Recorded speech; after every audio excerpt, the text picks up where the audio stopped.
Assalamualaikum warahmatullahi wabarakatuh. Saya Sultan Nanda Nazim akan memperkenalkan tentang tugas saya untuk jaringan LAN dari saya sendiri dari 10 TKJ 3. Jaringan LAN tersendiri itu adalah WLAN adalah singkatan dari Wireless Local Area Network atau jaringan lokal dari sebuah komputer yang media transmisinya menggunakan suatu gelombang radio.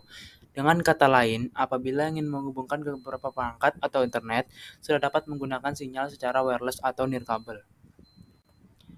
Materi selanjutnya, ini jenis-jenis. Jenis-jenis pertama adanya Wi-Fi 802.11a.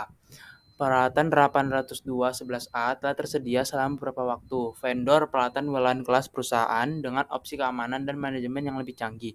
Baru saja memiliki pasar dengan semakin matangnya 802.11a.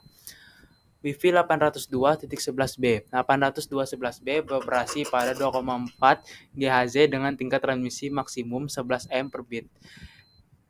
Di titik akses up berjalan hingga 54 M per bit per detik. Meskipun spesifikasi 802.A dan 802.B tidak kompatibel, vendor menawarkan apa yang disebut mode ganda. Jenis-jenis part 2. Wi-Fi 802.11ng. Secara sederhana, pengertian WLAN ini merupakan pengembangan dari standar 802.11b dengan kecepatan transfer data yang sama-sama sebagai 54 Mbps. Wi-Fi 802.11g juga beroperasi pada frekuensi 5,4 GHz, namun menawarkan kinerja yang lebih menawankan dibanding sebelumnya. Wi-Fi 802.11n. Saat standar ini menawarkan kecepatan transfer data hingga 600 Mbps dan jangkauan sinyal yang lebih baik. Wi-Fi 800.2.11n dapat operasi pada frekuensi 2,4 GHz atau 5 GHz. Selain itu, ia juga mendukung teknologi multiple input. Wi-Fi 802.NAC.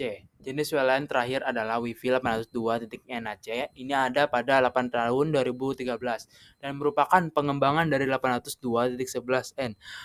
Wi-Fi 802.11ac beroperasi pada frekuensi 5 GHz dan mampu mencapai kecepatan data yang lebih dari 1 Gbps.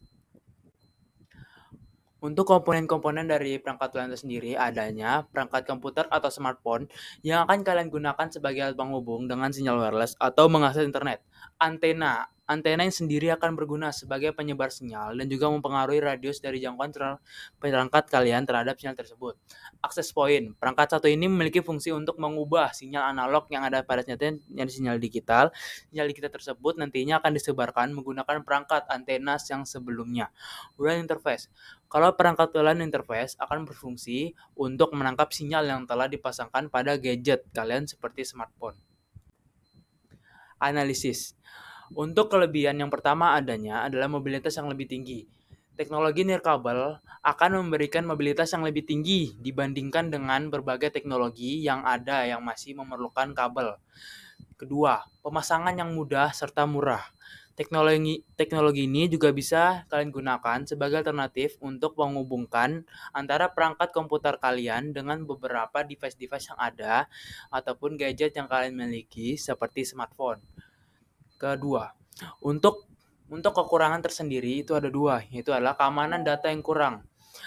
Karena lebih bebas dan fleksibel, tentu saja kerahasiaan atau keamanan data yang kalian gunakan bisa saja menjadi lebih tidak aman. Kedua, sinyal gangguan. Menggunakan jaringan nirkabel adalah sinyal yang kurang stabil. Bukan hanya tidak stabil saja, terkadang sinyal tersebut mengalami gangguan. Sekian itu saja presentasi saya untuk jaringan LAN dari 10 TKJ 3 dari anak murid bernama Sultan Nazim. Sekian itu saja dari saya. Terima kasih.